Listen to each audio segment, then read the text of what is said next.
Moominpappa at Sea by Tove Jansson. Part 3. Little Mice sat on the lighthouse steps watching the dawn. Below her, the island lay in a half-light, looking like a big grey cat stretching itself, with its claws spread out. Both its paws were resting in the sea, and its tail was a long narrow point at the other end of the island.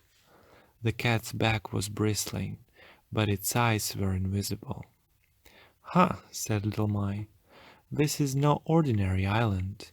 It goes down to the bottom of the sea quite differently from other islands. I bet things will happen here." She huddled up and waited. The sun came up over the sea, and shadows and colors began to appear. The island began to take shape and draw in its clothes. Everything began to shine, and the chalk-white gulls circled over the point. The cat vanished. But right across the island lay the shadow of the lighthouse, like a broad dark ribbon stretching down to the beach where the boat was. There they all were, far below her like small ants. Moominpappa and Moomintroll, carrying as much as they could, striding out of the elder bushes and into the shadow of the lighthouse.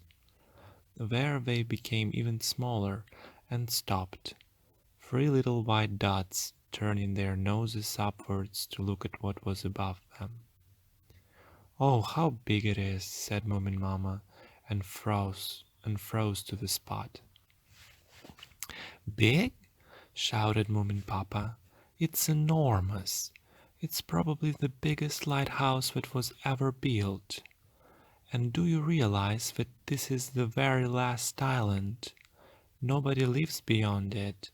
There is nothing but sea. We're looking the sea straight in the face, so to speak, and far behind us are all those people who live on islands much nearer to the mainland. It's a wonderful thought, don't you think?" "Yes, wonderful, Papa," Moomintroll cried. "Can't I carry the basket for a while?" Mamma asked. "No, no," said Moominpappa. "You're not to carry a thing. All you've got to do is to walk straight into your new house. But wait, you must have some flowers to take in with you. Wait a moment." He disappeared in among the poplar trees and began to pick some flowers. Moominmamma looked around. How poor the soil was! And there were so many stones everywhere, masses of them all over the place. It certainly wasn't going to be an easy matter to make a garden there. "What a sad sound, Mamma," said Moomintroll. "What is it?" Moominmamma listened. "Yes, it is," she said. "It does sound sad, but it's only the aspens. They always sound like that." Tiny wind-swept aspens were growing between the stones, their leaves rustling in the gentle breeze blowing off the sea. They were trembling violently, and one shudder after another passed through them. The island was different by day. It seemed to have turned its back on them. It wasn't looking at them the way it had during the warmth of the night. Instead, it was gazing far out to sea. "Here you are," said Moominpappa. "They are terribly small, but they'll open all right if you put them in the sun. Now we must push on. Soon there'll be a proper path from the beach right up to the house, and there'll be a jetty for the boat. There is so much to be done here. Just think. Fancy being able to build all one's life and turn the island into a miracle of perfection." He picked up the baskets and hurried on ahead through the heather towards the lighthouse. In front of them lay age-old rocks with steep and sharp sides, and they stumbled past precipice after precipice grey and full of crevices and fissures. "Everything's much too big here," thought Moomin Mama, "or perhaps I am too small." Only the path was as small and insecure as she was. They groped their way forward together through the boulders and came to the rock where the lighthouse stood, waiting on its heavy feet of concrete. "Welcome home," said Moominpappa. Slowly they turned their gaze to the lighthouse. Higher and higher, it seemed to go on forever, white and gigantic. It was simply unbelievable. Right at the top, a cloud of frightened swallows flew dizzily backwards and forwards. "I feel a little seasick," said Moomin Mama weakly. Moomin Troll looked at his father. Moominpappa climbed solemnly up the lighthouse steps and lifted his paw to take hold of the door. "It's locked," said Little Mai behind him. Moominpappa turned round and stared at her blankly. "It's locked," repeated Little Mai. "There is no key." Moominpappa pulled the door. He twisted and turned. He knocked and even gave it a kick. Finally he took a step backwards and looked at it. "Here's the nail," he said. "Quite obviously a nail for the key. You can see it is. I've never heard of anyone who locked a door without hanging the key properly on the nail, particularly a lighthouse keeper." "Perhaps it's under the steps," said Moomin Mama. It wasn't under the steps. "Now everybody keep quiet. Quiet, quiet. I must have time to think." He went and sat on the rock a little way away, with his nose pointing out to sea. It was warmer now, and the southwest wind blew gently over the island. It was the right day, the perfect day for occupying a lighthouse. Moominpappa was so disappointed. He felt a sinking feeling in his stomach, and he couldn't collect his thoughts. There was no other place for a key than the nail or under the steps. There were no door frames and no window ledges, no flat stones in front of the steps. Everything was smooth and bare. Moominpappa's brain felt tired. He was conscious all the time that his family was standing behind him, waiting in silence for him to say something. Finally he called over his shoulder, "I'm going to sleep for a while. Problems often solve themselves while one sleeps. The brain works better if one leaves it in peace." He rolled himself up in a crevice in the rock and pulled his hat over his eyes. With a great sense of relief, he fell asleep. Moomin Troll went and looked underneath the steps. "There is nothing here except a dead bird," he said. It was a tiny frail skeleton, quite white. He laid it on the steps, where it was immediately blown down the rock by the wind. "I saw lots of those down there in the heather," said Little Mai, immediately interested. "Reminds me of the Revenge of the Forgotten Bones. Jolly good story, that." They stood in silence for a while. "What do we do now?" asked Moomin Troll. "I was thinking about that fisherman we met during the night," said Moomin Mama. "He must live somewhere on the island. Perhaps he knows something." She opened the sack with the bedding in it and took out the red blanket. "Cover Papa up with this," she said. "It isn't good to sleep on the rock like that. And then you can go round the island and look for the fisherman. Bring me a little seawater on your way back. There is a good trawl." "The copper can is in a boat, and the potatoes too.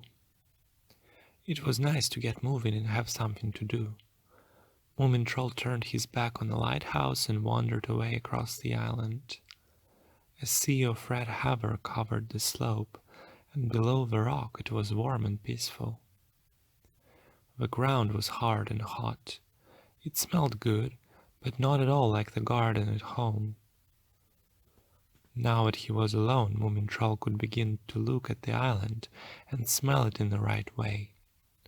He could feel it with his paws, prick up his ears and listen to it.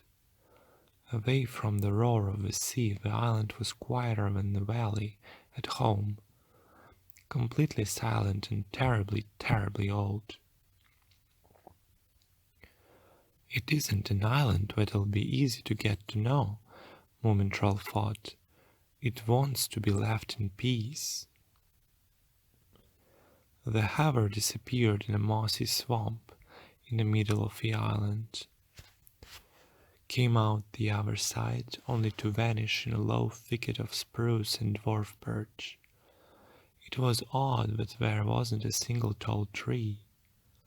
Everything seemed to grow so close to the ground, groping its way across the rock. It occurred to Moomintroll that he too should make himself as small as he could. He began to run towards the point. Far out on the western end of the island stood a little house made of stone and cement. It was fixed firmly to the rock with lots of iron clamps. Its back was round like a seal's, and it looked straight out to sea through a tiny substantial window pane. The house was so small that you could just about sit in it if you were the right size, and the fisherman had built it for himself. He was lying on his back with his arms under his head, gazing at a cloud moving slowly across the sky. "Good morning," said Moomintroll. "Is this there you live?" "Only when it's stormy," replied the fisherman vaguely. Moomintroll nodded seriously. It was just the right way to live if one liked big waves. Sitting in the middle of the breakers, watching the waves as high as mountains coming and going, and listening to the sea thundering on the roof. Moomintroll wanted to ask, "Can I come and watch the waves sometime?" But this house was obviously built just for one. "Mama sends her compliments," he said. "She asked me to inquire about the key of the lighthouse." The fisherman made no answer. "Papa can't get in," Moomintroll explained. "We thought that perhaps you might know where—" Silence. More clouds appeared in the sky. "There was a lighthouse keeper, wasn't there?" Moomintroll asked. At last the fisherman turned his head and looked at him with his watery blue eyes. "No, I don't know anything about a key," he said. "Did he put the light out and go away?" continued Moomintroll. He had never met anybody before who didn't answer when he asked a question. It worried him and made him feel uncomfortable. "I can't really remember," said the fisherman. "I've forgotten what he looked like." He got up slowly and pottered off over the rock, grey and wrinkled and as light as a feather. He was very small and had not the slightest desire to talk to anyone. Moomintroll stood watching the fisherman for a while, then turned and walked back across the narrow strip of land. He went in the direction of the beach where the boat was in order to fetch the copper can. They would be eating soon, and Moominmamma would make a fire between some stones and lay the meal out on the steps of the lighthouse. Then somehow or other things would be all right.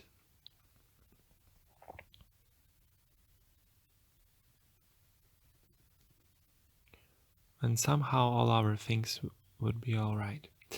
The beach was full of completely white sand. The bay was like a half moon stretching from one headland to the other, and it formed a trap for all that the winds swept round the island towards the leeward side. Driftwood lay piled up at the high water mark under the elder bushes, but lower down on the beach the sand was empty and as smooth as a polished floor. It was nice to walk on. If you walked along the edge of the water, your paws left little holes that filled up immediately, like springs.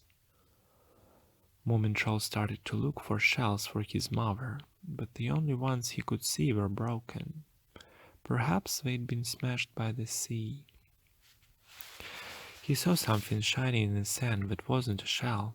It was a tiny little silver horseshoe.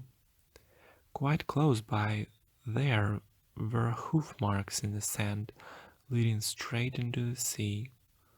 A horse must have jumped into the sea just here and lost one of his shoes, Moomintroll observed to himself seriously.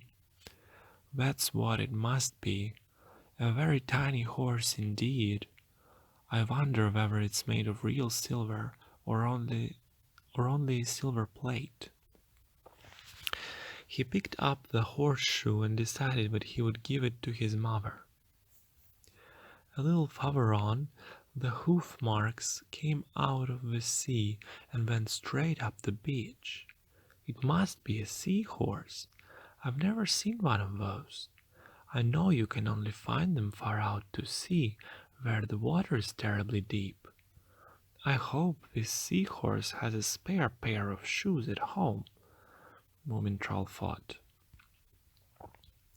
The boat lay on her side with her sail rolled up, looking as though she never wanted to sail again.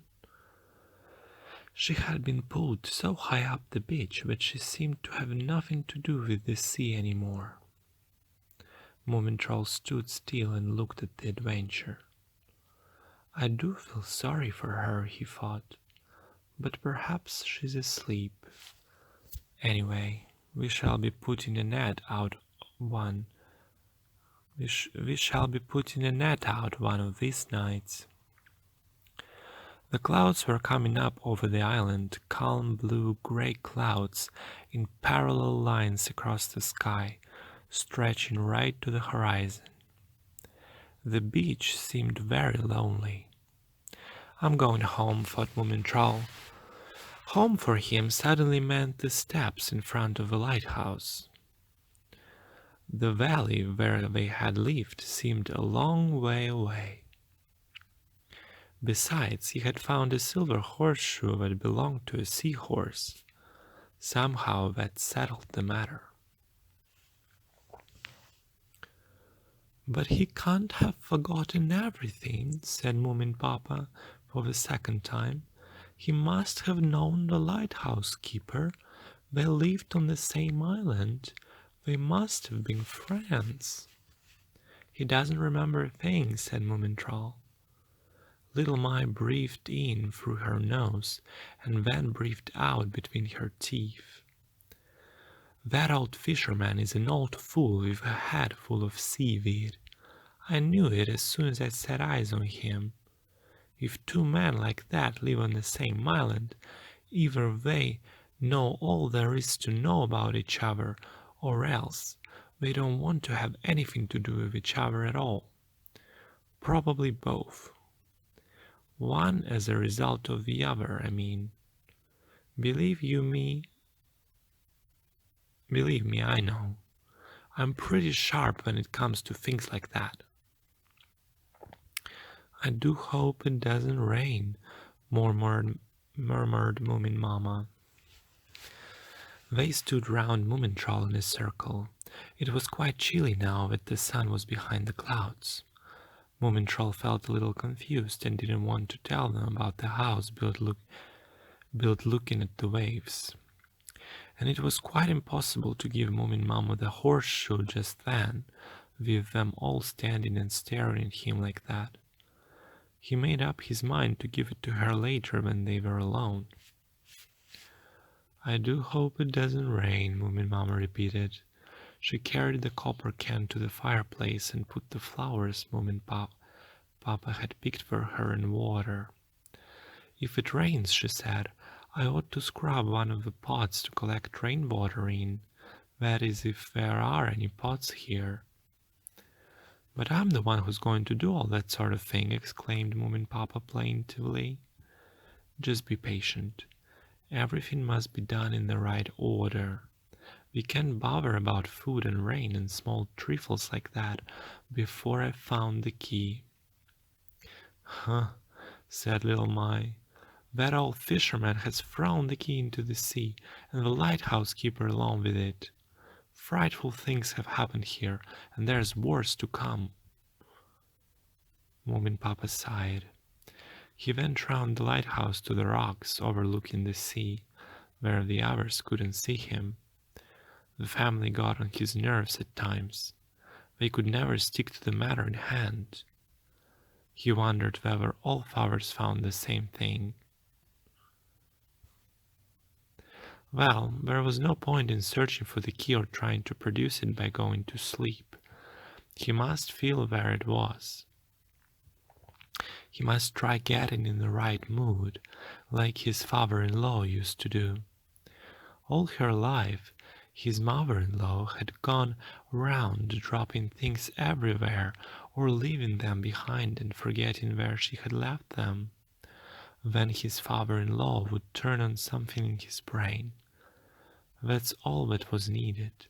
He always found things after that. Then he used to say, Here's your old junk, but in a kind way. Moominpappa tried. He sauntered about aimlessly among the rocks and tried to turn something on in his brain. In the end he felt that everything he had up there was rattling about like peas in a tin, but nothing happened. His paws had found a well-worn path that twisted in and out of the boulders in the short sunburned grass.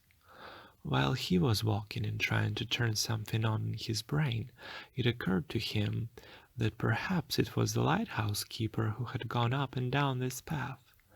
He must have gone up and down here many times a long time ago, and he must have come to exactly the same spot on the cliffs overlooking the sea where Moominpappa had come to.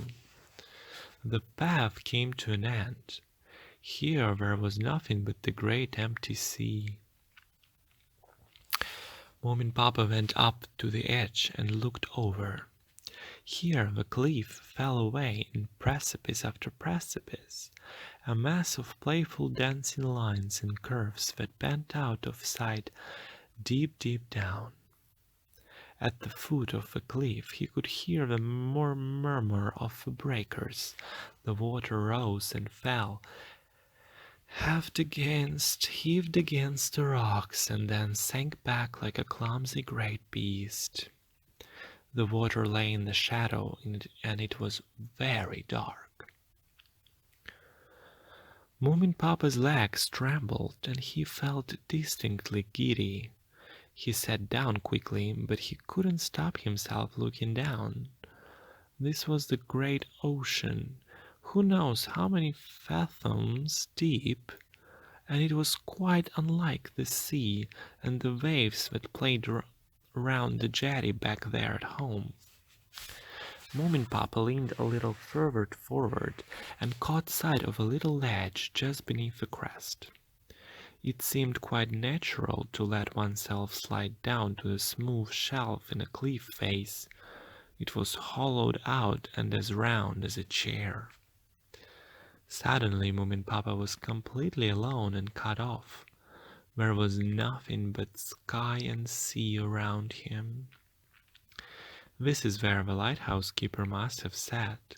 He must have sat there often. Moominpappa shut his eyes. Everything around him was so huge that he felt giddy, and the peas in his head rattled worse than ever. The lighthouse keeper must have come down here when a high sea was running.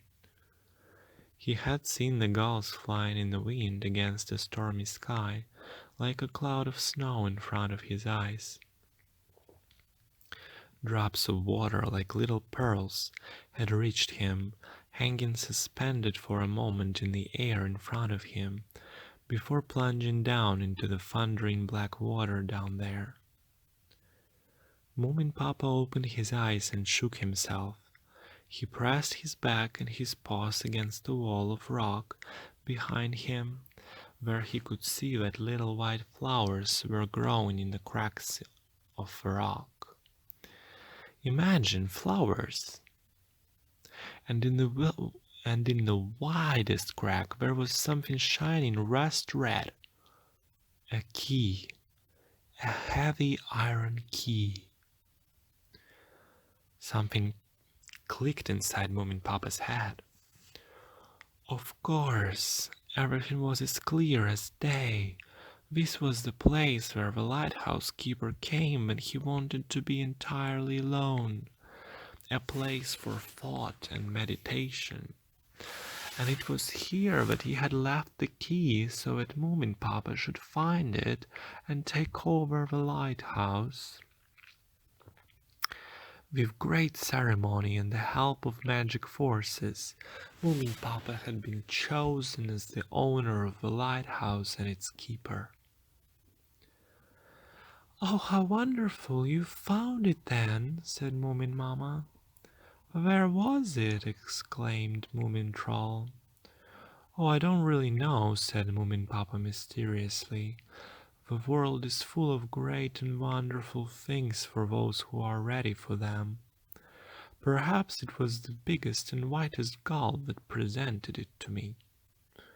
"Huh," said Lomai, "on a silk ribbon with a military band playing, I suppose." Moominpappa went up the steps and put the key in the lock. Slowly and with a great deal of creaking the huge door opened. Inside, all was darkness. Little Mai dashed in like a flash, but Moominpappa caught her by the hair and pulled her back. "Oh no, you don't," he said. "You shan't be thirsty this time. I'm the lighthouse keeper now, and I must go in first and carry out an inspection."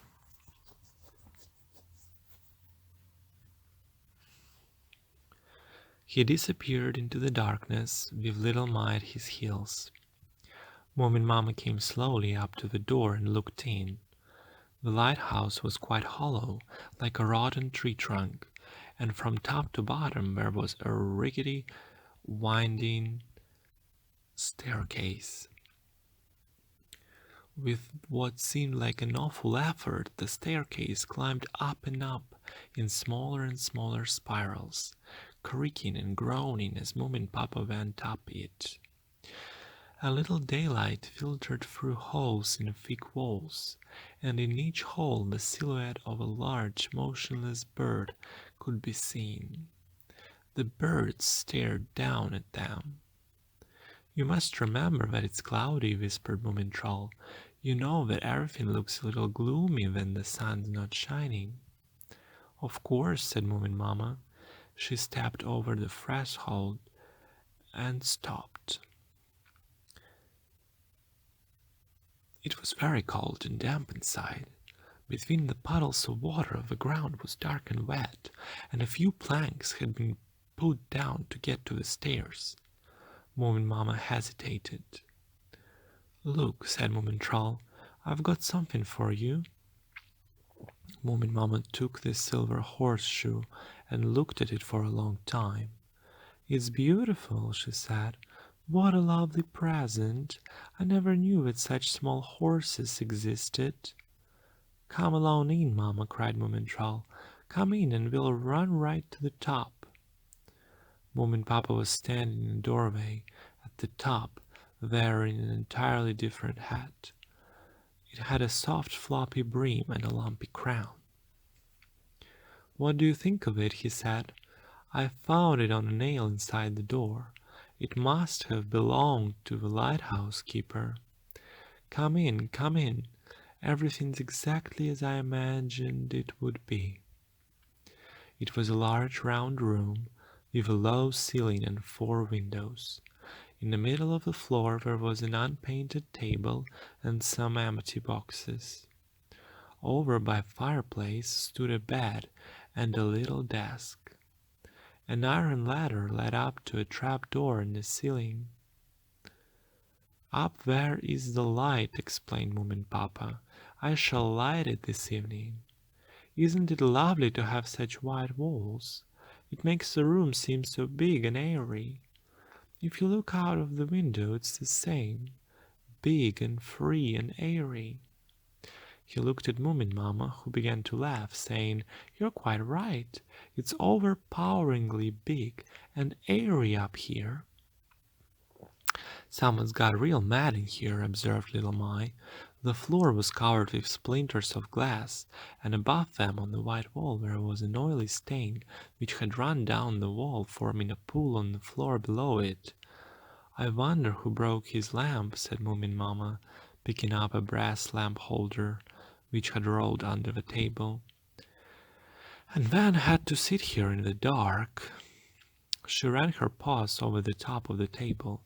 Its surface was covered with hundreds, perhaps thousands of tiny scratches, 6 in a row, with the 7th drawn straight through the others. 7? There were 7 days in a week after week, all the same, except one which had only 5 scratches. Moominmamma continued her inspection. She picked up cups and saucepans, read what was written on the empty boxes. Raisins from Malaga, whiskey from Scotland, and ordinary Finnish crisp bread. She lifted the blankets on the bed and saw that there were still sheets underneath, but she didn't open the desk. The others looked at her in suspense. Finally Moominpappa said, "Well?" "He must have been a very lonely man," said Moominmamma. "Yes, but what do you think of it?" "I think it's very nice here," said Moominmamma. "We can all live together in the same room." "Yes, that's it," exclaimed Moominpappa.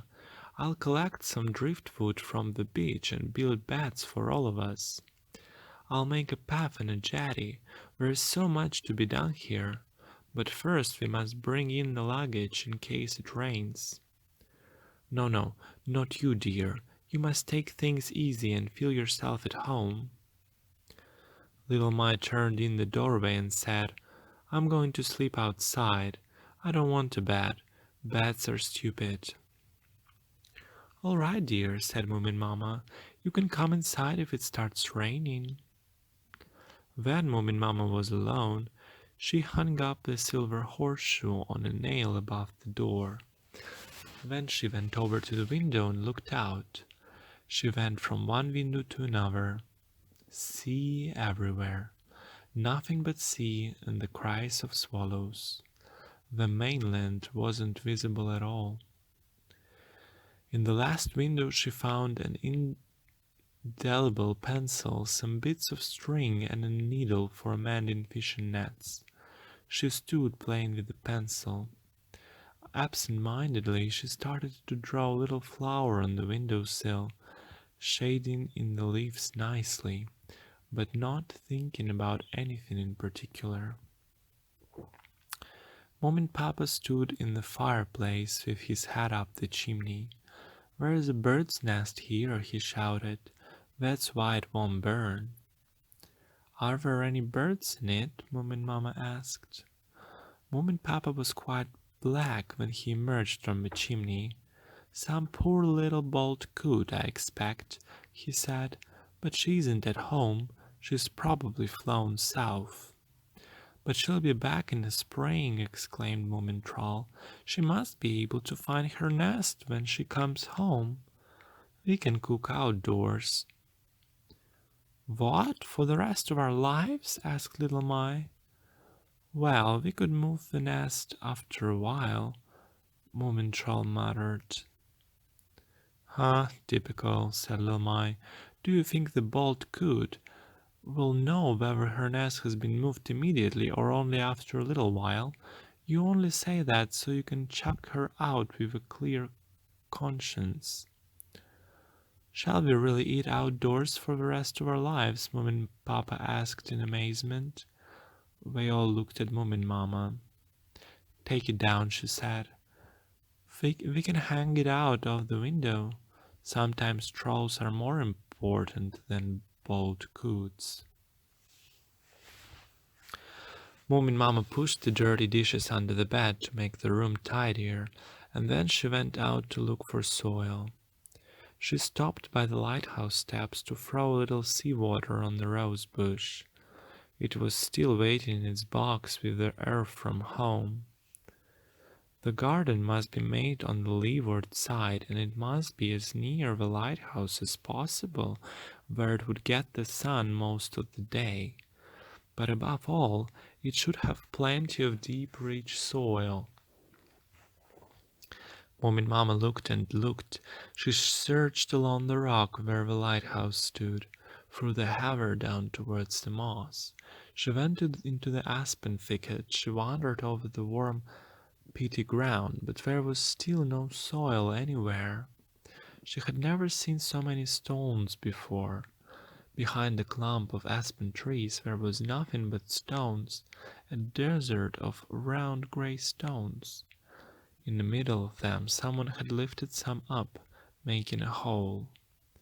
Moominmamma went and looked into the hole, but there was nothing but more stones in it, just as grey and just as round.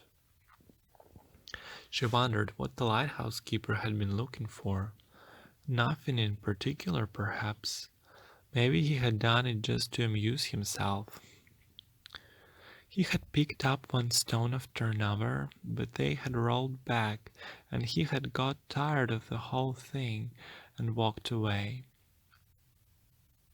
Moominmamma went on towards the sandy beach. Down there she found soil at last. A dark belt of rich soil lay along the line of the beach under the alders. Tough green plants were growing between the stones, opening in bursts of gold and violet, and sudden jungle of richness. Moominmamma dug her paws in the ground. She could feel that it was full of millions of growing roots, that mustn't be disturbed. But it didn't matter. There was soil after all. Now, for the first time, she felt that the island was real. She called to Moominpappa, who was collecting pieces of wood in the seaweed, ran towards him with her apron waving in the wind, and shouted, "I've found soil! I've found soil!" Moominpappa looked up. "Hello there," he said. "What do you think of my island?" "It's not like anything else in the world," Moominmamma assured him enthusiastically. "The soil's down on the beach instead of somewhere in the middle of the island." "I'll explain it for you," said Moominpappa. "You must always ask me if there is anything you don't understand. I know about everything connected with the sea. It's like this. What you found was seaweed thrown up by the waves. After a time it becomes soil, real soil. Didn't you know that?" Moominpappa laughed, and with his paws outstretched, he seemed to be giving her all the seaweed in the sea.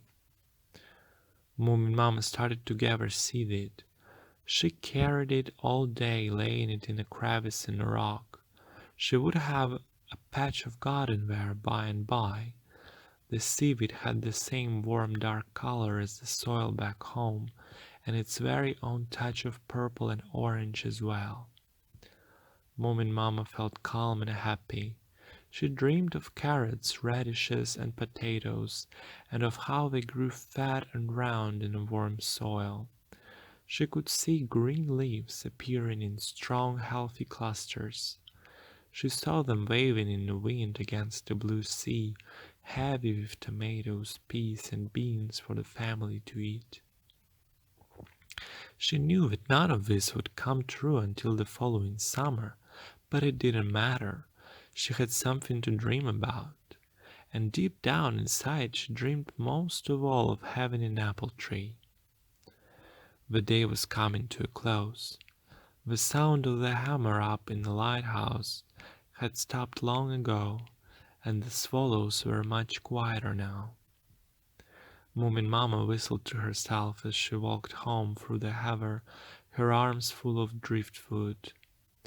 Moominpappa had built a handrail for her to hold on to, and there were two little beds made of wood in front of a doorway. There was a barrel he had found in the sea, too. It was quite whole, and looked as though it had been green once. Somehow the winding staircase was less frightening now. You just had to be careful not to look down, and it was best to think about something else. Moomintroll was sitting at the table, arranging small round pebbles in little heaps. "Hello," said Moominmamma. "Where's Papa?" "He's up above, lighting the lamp," Moomintroll answered. "I wasn't allowed to go up with him.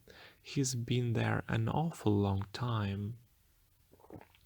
The empty bird's nest stood on top of the desk. Mamma went on whistling as she piled up the wood by the stove. The wind had died down and the sun was shining through the western window, throwing a warm light over the floor and the white wall. When the fire was beginning to glow, little Mai crept in through the door and jumped up on the window sill like a cat. She pressed her nose against the window pane and made ugly faces at the swallows.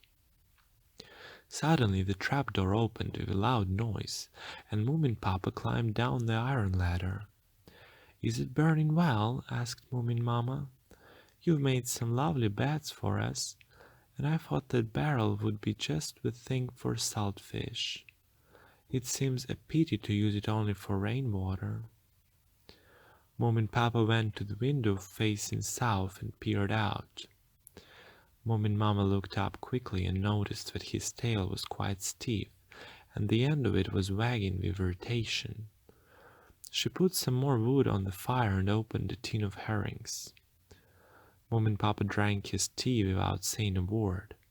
When Moominmamma had cleared away, she put the hurricane lamp on the table and said, "I remember hearing once that some lighthouses use gas. When the gas is finished, it's quite impossible to light them." Moominpappa got up from the table crying, "But you don't understand. I'm the lighthouse keeper now. The lamp must be alight. It's the whole point. Do you think one can live in a lighthouse without keeping the lamp alight? What would happen to all the boats out there in the dark? They could go aground and sink in front of our very eyes at any moment." "He's right," said Little Mai. "And in the morning the beach would be full of drowned fillyjonks, mimbles, and humpses, all pale in the face and green with seaweed." "Don't be silly," said Moominmamma. She turned to Moominpappa and said, "If you can't get it to light this evening, you will tomorrow or some other day, and if it won't work at all, we'll hang the hurricane lamp in the window if the weather's bad. Somebody's bound to see it and understand that if we sail in this direction, we'll go aground. From one thing to another, don't you think it would be a good idea to carry the beds up before it gets dark? I don't trust those rickety stairs." "I'll carry them up on my own," said Moominpappa, taking his hat off its nail. Out on the rock it was almost dark. Moominpappa stood watching the sea. "Now she's lighting the hurricane lamp," he thought. "She's turning up the flame and standing there looking at it as she always does. We've got plenty of paraffin." All the birds had gone to sleep. The rocks at the western end of the island looked black against the sky where the sun had gone down. One of them had a beacon on it, or perhaps it was a cairn of stones. Moominpappa lifted up the first bed, then stopped and listened. Far away he could hear a faint wailing sound, a strange lonely shriek, unlike anything he had heard before. It seemed to come to him across the water, a vast desolate waste.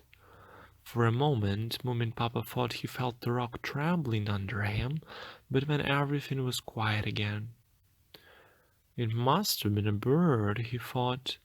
"They have very strange cries." He lifted the bed onto his shoulders. It was a good firm bed, and there wasn't anything wrong with it. But the lighthouse keeper's bed up in the tower was his, and none of the others would use it. Moominpappa dreamed that he was running up some stairs that never seemed to come to an end. The darkness surrounding him was full of the flapping of birds' wings, birds that escaped silently. The staircase creaked with every step he made, and groaned loudly. He was in a terrible hurry. He had to get to the top to light the lamp before it was too late. It seemed desperately important that he should get it to work. The stairs got narrower and narrower. Now he was conscious of the sound of iron under his paws. He was up where the lamp was waiting for him, in its round house of glass. The dream got slower as Moominpappa groped round the walls looking for matches. Great pieces of curved colored glass were in his way, reflecting the sea outside. The red glass made the waves as red as fire, and through the green glass the sea suddenly turned emerald green, a sea that seemed cold and remote as though it were miles away on the moon, or perhaps nowhere at all. There was no time to lose, but the more he hurried, the slower things seemed to become. He stumbled over the cylinders of gas which rolled away across the floor, more and more of them like waves. Then the birds returned and beat their wings against the glass. Everything prevented him from lighting a lamp. Moominpappa shouted loudly with fright. The glass broke and fell round him in 1,000 shining splinters, and the sea rose high above the roof of the lighthouse, and he started to fall deeper and deeper, and woke up in the middle of the floor with his blanket round his head. "What's the matter?" said Moominmamma. The room was still and blue, with its 4 windows outlining the night. "I was dreaming," said Moominpappa. "It was awful." Moominmamma got up and put a few dry sticks on the glowing ashes of the fire.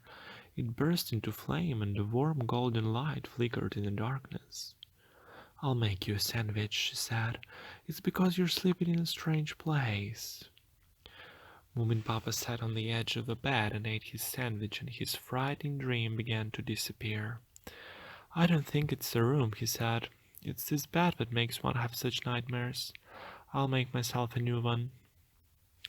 "I think you're right," said Moominmamma. "Have you missed anything? One can't hear the trees in the forest anymore." Moominpappa listened. He could hear the sound of the sea murmuring round the island, and remembered how the trees used to whisper round their old home at night. "Actually, it's rather pleasant," said Moominmamma, drawing the blanket up round her ears. "It's different. You won't have any more terrible dreams, will you?" "I don't expect so. A sandwich does taste good in the middle of the night."